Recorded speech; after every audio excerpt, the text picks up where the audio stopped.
A finales de los años 60, la ciudad de San Francisco y todo el norte de California vivían aterrorizados por un asesino serial, obteniendo una lista de víctimas, las cuales encontrarás en la primera y segunda parte de esta investigación del asesino del Zodiaco. Exactamente a las 9:58 p.m. del sábado 11 de octubre de 1969, el Departamento de Policía de San Francisco recibió el llamado de un grupo de jóvenes que afirmaban haber presenciado un crimen desde el segundo piso de un inmueble ubicado en Presidio, Ohio, un exclusivo barrio de la zona residencial. No estaban seguros si el sujeto se encontraba muerto, pero se encontraba en el interior de un taxi que se detuvo justo frente al 3898 de la calle Washington. Minutos antes, otro hombre se encontraba en el lugar. Lo vieron registrando el interior del vehículo y los bolsillos de la víctima. Parecía que estaba limpiando los espejos y las manillas y traía una especie de paño en las manos. Finalmente, se marchó caminando en dirección a Cherry Street hasta que lo perdieron de vista. Justo a las 10 de la noche, todas las patrullas de la zona fueron alertadas.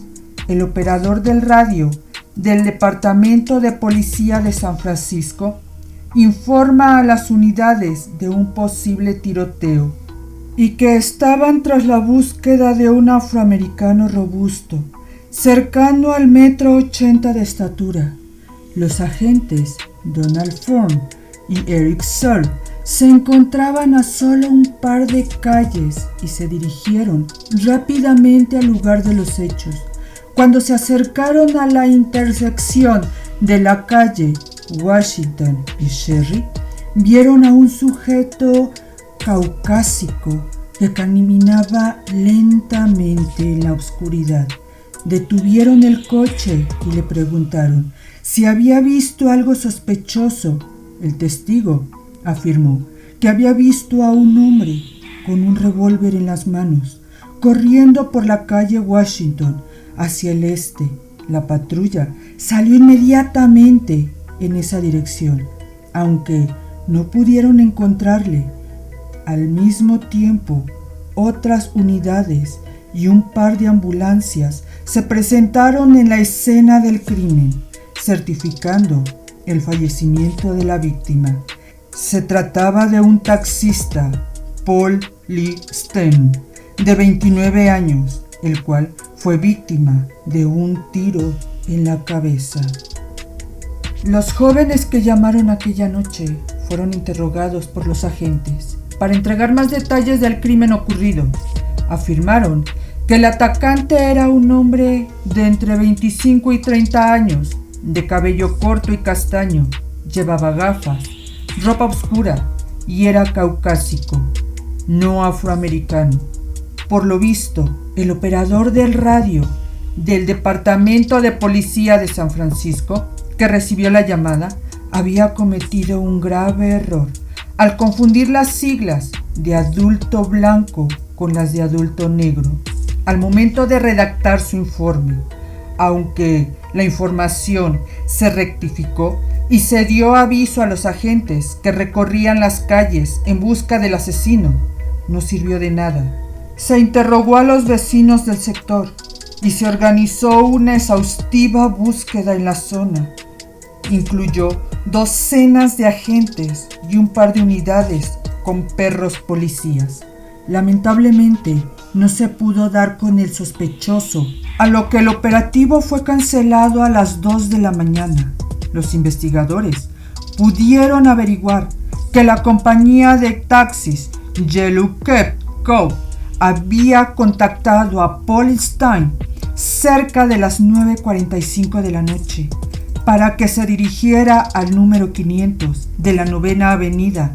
En ese momento, Paul Steen se encontraba en la parada de taxis en la zona de teatro del Hotel San Francisco, en el centro de San Francisco, pero finalmente le canceló el viaje unos minutos más tarde.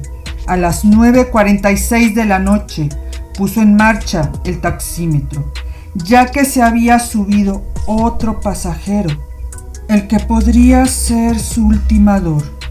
La última dirección apuntada por el taxista era Washington con Map, muy cerca de la escena del crimen.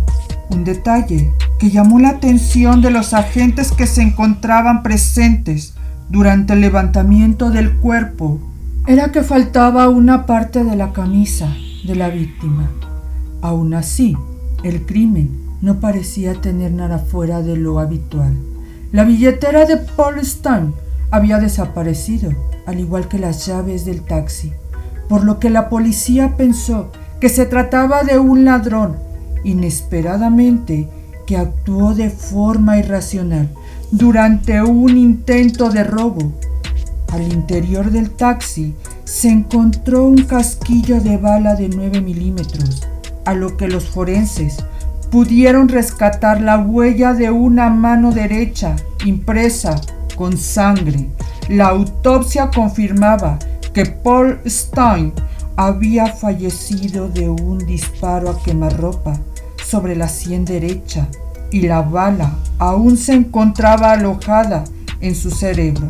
A la mañana siguiente, la policía ya estaba con un retrato hablado del asesino, el que fue difundido entre los agentes, al igual que todas las compañías de taxi de la ciudad. Unos días antes, se denunció un par de asaltos a taxistas en el centro de San Francisco. Existía la sospecha de que pudiese tratarse de alguna banda de criminales que pudieran estar involucrados en la ultimación de Paul. También se pudo probar que la huella de la mano con líquido vital en el interior del vehículo no correspondía a la de la víctima. La policía identificó a un tercio de los pasajeros que tomaron el taxi de Stanley el día del crimen y tomaron muestras de sus huellas dactilares, pero ninguna coincidió. Pero en la mañana del 14 de octubre, una de las editoras de las cartas dirigidas al director del San Francisco Crónica, Carol Fisher, recibió una carta con el título de urgente en el remitente. Solo aparecía un círculo con una cruz en el centro. Al abrirla, un trozo de tela con líquido vital cayó sobre su escritorio. El mensaje decía lo siguiente: Zodiaco al habla. Soy el asesino del taxista de la esquina de Washington con Maple ayer por la noche. Para demostrarlo, aquí está un trozo de su camisa manchada de sangre. Soy el mismo hombre que mató a las personas de la zona norte de la bahía. La policía de San Francisco me podría haber cogido anoche si hubiera registrado bien el parque, en vez de hacer carreras con sus motos a ver quién hacía más rápido. Los conductores de los coches tendrían que haber aparcado y haberse quedado esperando en silencio a que yo saliera de mi escondite. La nota finalizaba con una amenaza realmente escalofriante. Los escolares son buenos blancos. Creo que una mañana me voy a cargar unos cuantos autobuses escolares. Dispararé a las ruedas delanteras y luego liquidaré a los niños cuando salgan dando saltitos. El director de homicidios, David Tansky, era el encargado de dicha investigación en el asesinato del taxista Paul Stine. Ese mismo día, uno de los periodistas del San Francisco Crónico le llevó la carta y Stine reconoció la tela ensangrentada, del cual pertenecía a la camisa de la víctima. lo que fue corroborado por el departamento forense. Hasta entonces, el caso no se había relacionado con los crímenes de Zodíaco. Tras esta nueva evidencia, el departamento de las autoridades de Vallejo, Napa y San Francisco se prestaron a colaborar inmediatamente y formaron un equipo especial para detener a Zodíaco. Tanto la noticia de que Paul Stine se había convertido en la quinta víctima de Zodíaco, como la intimidante carta, la descripción del sospechoso, las que fueron difundidas por la prensa, la radio y la televisión. El 17 de octubre de 1969, causando pánico en la población, el hecho de que el asesino amenazara con atacar un autobús escolar hizo que se tomara una serie de medidas en toda la costa oeste de California. Los conductores fueron capacitados para enfrentar una serie de situaciones de riesgo. Se asignó un supervisor en cada autobús y generalmente iban escoltados por patrullas con agentes fuertemente armados. Muchos de los trayectos colindantes a las escuelas eran constantemente sobrevoladas por avionetas y toda la comunidad estaba alerta. Cuando el contenido de la carta se publicó, los agentes de policía Donald Fox y Earl Suggs manifestaron que tenían la seria sospecha de que el hombre que habían visto caminar cerca de la escena del crimen de Paul la noche del 11 de octubre podría ser el Zodíaco. Se trataba de un sujeto caucásico, de anteojos, cabello corto, aproximadamente 1,80 y unos 100 kilos. En ese momento, las instrucciones a la central eran buscar a un afroamericano, por lo que no intentaron detenerlo. Por aquel entonces no existía el concepto de asesino en serie y las autoridades ignoraban a lo que realmente se estaban enfrentando. Las técnicas de identificación por ADN se encontraban en sus inicios y las huellas dactilares encontradas en las cartas, la cabina telefónica en el crimen de Vallejo y la marca ensangrentada en el taxi de San Francisco no resultaban de mucha utilidad, a lo que estaban incompletas, pero lo que más complicaba a los especialistas era que el comportamiento de Zodíaco era impredecible. Se sabía que era un sujeto inteligente y astuto, con conocimientos de lenguaje cifrado, lo que utilizaba para realizar los criptogramas y burlarse de las autoridades. En un principio, se caracterizó por atacar parejas jóvenes que se encontraban en zonas oscuras y alejadas. Sin embargo, la ultimación de Paul Stine era completamente diferente. Utilizó arma de fuego de distinto calibre en varias de sus víctimas, pero también un cuchillo en el caso de Cecilia Shepard y Brian Handwer. Dos de sus víctimas masculinas habían sobrevivido. ¿Por qué se sañaba tanto con las mujeres? En el fondo, las autoridades pensaban que Zodíaco era un misógino, hasta que Paul Stine se convirtió en su quinta víctima, echando parte por tierra dicha hipótesis. El hecho de que amenazara llegar a ultimar a un autobús completo de niños resultaba aún más desconcertante, a lo que su perfil de víctima cambiaba por completo. Aunque la investigación avanzaba a pasos muy lentos, a las 2 de la madrugada del 22 de octubre, el Departamento de Policía de Oakland recibió una nueva llamada de Zodíaco. Esta vez afirmaba que se pondría en contacto esa misma mañana en un programa de entrevista de Channel 7 presentado por Jim Tambor y que exigía la presencia de los experimentados abogados F. Lee Bailey o Melvin Berry. Melvin Berry pudo ser contactado en horas de la madrugada y se ofreció a colaborar mientras la policía, en coordinación con la cadena televisora, realizaron una operación para recibir el llamado del supuesto asesino. Esa mañana, y mientras Jim Tambor y Melvin Berry estaban frente a las cámaras, solicitaron a los telespectadores que no realizaran ninguna llamada telefónica, a lo que Zodíaco se comunicaría con ellos a las 7:10 de la mañana.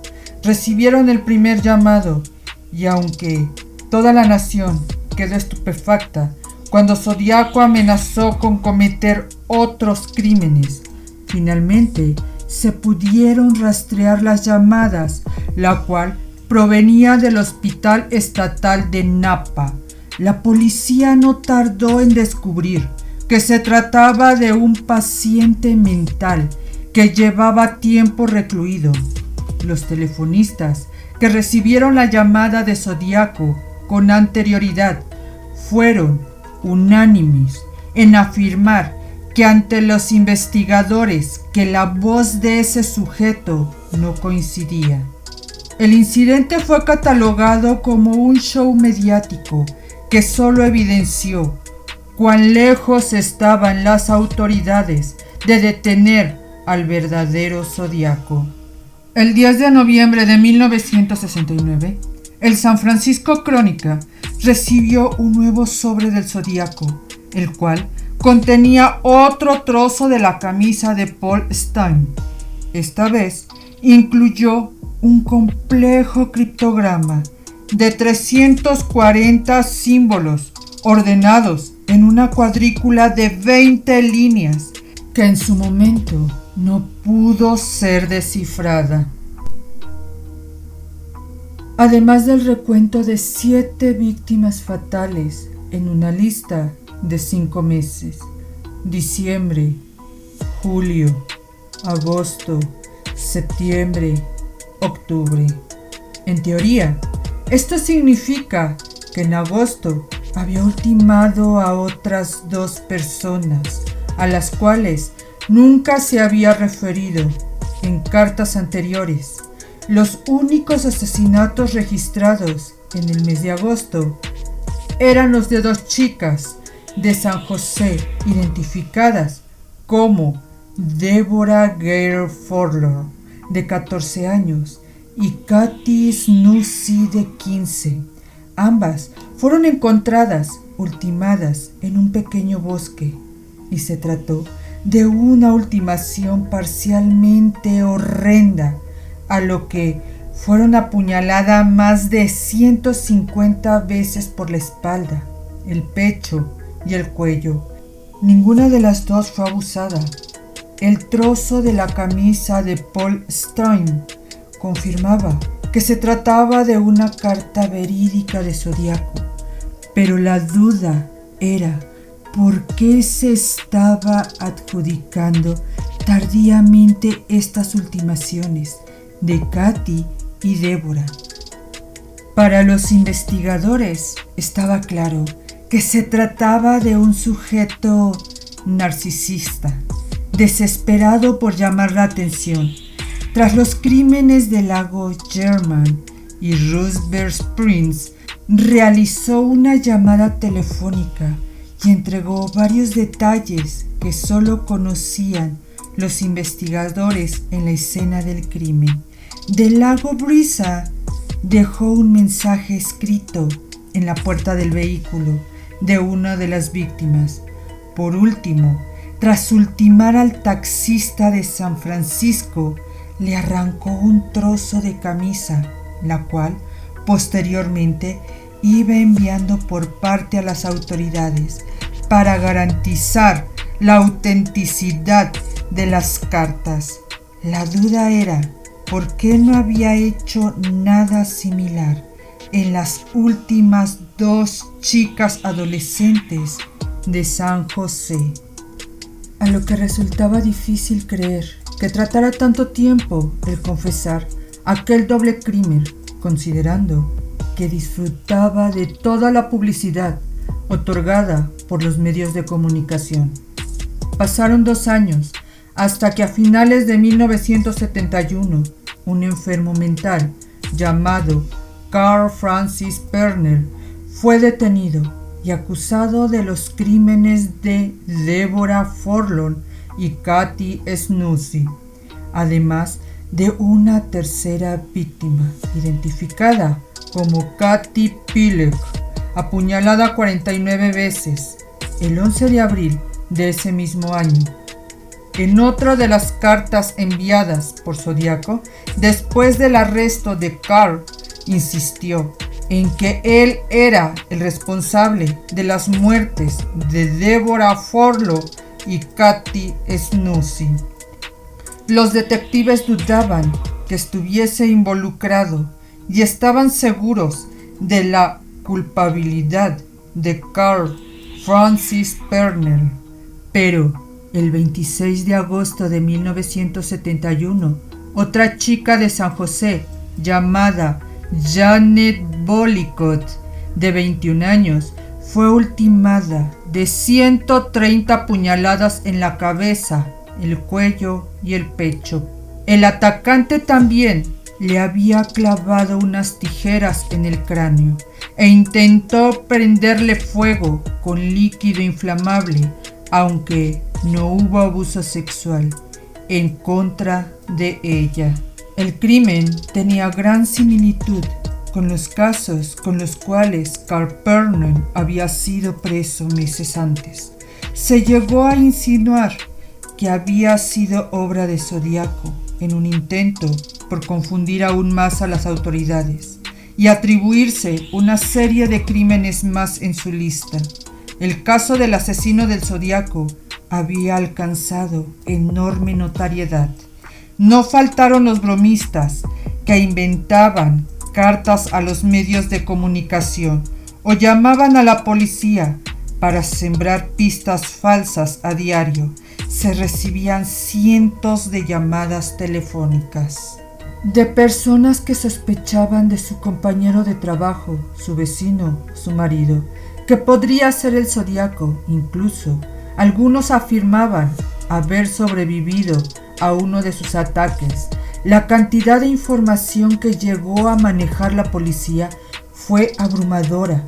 Se llegó a interrogar a más de 2.500 sospechosos e incluso las autoridades accedieron a recibir la ayuda del afamado psicólogo Joseph Deleuze. Pero la investigación no avanzaba. Para aquel entonces, el caso seguía apareciendo regularmente en los medios de comunicación, aunque incluso los editores estaban hartos de la noticia. Por su parte, Zodiaco continuaba enviando cartas cada vez más desafiantes, además de burlarse de la policía, confirmando que era el hombre que fue interrogado por 2 agentes mientras huía de la escena del crimen del taxista en octubre de 1969, amenazando con plantar una bomba en un autobús escolar. De hecho, incluyó un plano y detalló todos los implementos. Funcionarios del ejército de los Estados Unidos confirmaron que montar un artefacto del explosivo que describía Zodiaco era factible. El columnista de San Francisco Crónica, Paul Avery, había escrito varias notas en donde se burlaba e insultaba a Zodiaco de forma pública. Este fue blanco de amenaza. La 15ª carta de Zodiaco, recepcionada por el San Francisco Crónica el 28 de octubre de 1970, era una tarjeta de Halloween que iba dirigida a él, la cual decía lo siguiente: De parte de tu amigo invisible, tengo un presentimiento. Mueres por saber mi nombre. Así que te daré una pista. Pero, ¿para qué vamos a arruinar el juego? Feliz Halloween. En la parte posterior de la tarjeta, adornada con ojos y esqueletos, agregó un mensaje que decía: el esclavo con fuego, con pistola, con cuchillo, con soga. Paul Avery tomó el obsequio como una amenaza directa y se obsesionó con la idea que sería la próxima víctima de Zodíaco, por lo que inmediatamente compró un revólver para defenderse. La tensión lo afectó psicológicamente y comenzó a abusar del alcohol, arruinando así su carrera y su matrimonio.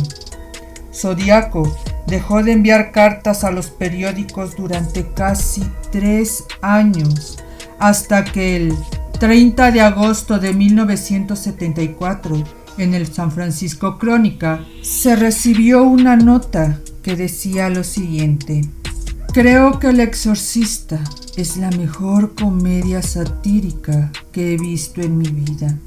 Él se arroja a la ola embravecida y un eco surgió en la tumba de los suicidios. Pío, pío, pío. Postdata: si no veo esta nota en su periódico, haré algo feo, y saben que soy capaz de hacerlo.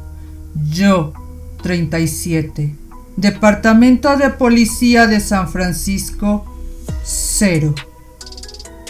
Esta vez, Zodíaco afirmaba que había ultimado a un total de 37 personas. Esta sería la última carta que fue confirmada oficialmente como auténtica por los investigadores, aunque muchas otras llegarían a la redacción de los periódicos de San Francisco Crónica e incluso a Los Angeles Times. Y en los años siguientes, a mediados de los años 70, Estados Unidos fue víctima de una verdadera plaga de asesinos en serie y de la sombra de Zodíaco. Se fue diluyendo poco a poco, pero las investigaciones en torno al asesino del Zodíaco fue considerada un enorme fracaso, aunque estuvo vigente hasta el 2004, las autoridades finalmente se rindieron y decidieron etiquetarla como inactiva. 3 años más tarde, y debido a la presión pública, deciden reabrir el caso. Hasta hace poco la policía recibía cartas al menos una a la semana. Pasaron 50 años desde que Zodíaco creó el caos en la costa oeste de California, y su identidad era un misterio.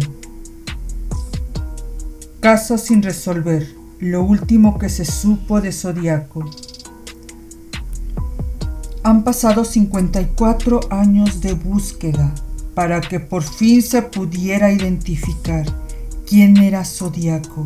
Cartas encriptadas, anagramas y códigos que él mismo mandaba a las autoridades.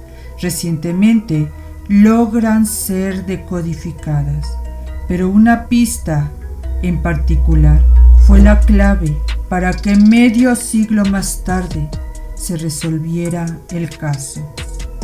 Al inicio de casi todas las cartas que mandó se encontró la frase "Please restore editor" o "por favor, corra al editor". ¿Qué pasa si cambiamos el orden de las letras que dice Arthur, is, Elder, Post? El autor es el viejo Post, exacto, Gary Francis Post. Es oficialmente el asesino del Zodíaco. Él es el agresor de las 5 víctimas fatales y las 2 sobrevivientes que han sido confirmadas, a pesar de que en una de sus cartas confirma haber ultimado a 37 personas. Él es el que aterrorizó a toda la población de San Francisco, en California, a finales de la década de los 60, y aunque por fin está el culpable, ya es demasiado tarde para hacer justicia, porque Pauls murió en el 2018, con 80 años, pasando toda su vida impune por sus macabros crímenes, a pesar de que sí llegó a la cárcel por lanzar a su esposa por las escaleras de su hogar en el 2016. Al menos Zodiaco ya no es anónimo, pero lo más increíble es que nunca fue anónimo. El nombre de Gary Francis Pauls siempre estuvo a la vista, pero la policía nunca lo supo ver. Julian era el presentador de noticias al ser contactado por un hombre que había sido amigo íntimo del Zodiaco, pero que también había descubierto su verdadera identidad y ahora se escondía de él, escuchando por primera vez el nombre de Gary Francis Pauls, junto con una foto del sujeto abriendo con un cuchillo largo un ciervo que recibía al cazarlo. Como prueba para que le creyeran, Julie le dijo al FBI: su rostro me recordó el retrato de Zodiaco que la policía hizo en 1969. La primera que hice que buscar una foto donde estuviera en internet.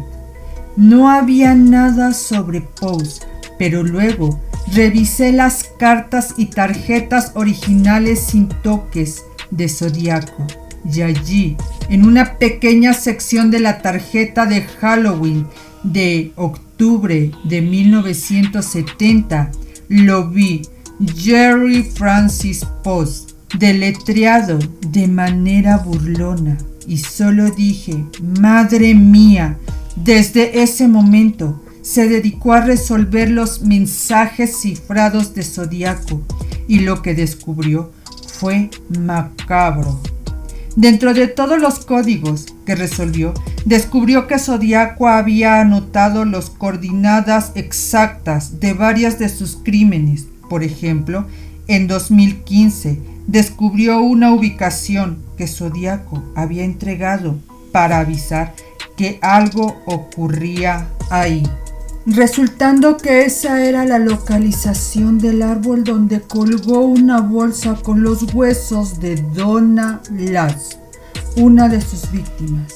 Como esta infinidad de mensajes fueron desencriptados por Julian, pero todo esto no era suficiente para el FBI, que de hecho cometió un terrible error con toda esta información. El presentador de televisión, ahora retirado, intentó alertar a las autoridades, pero según él, solo le tomaron interés al principio y luego dejaron de responder.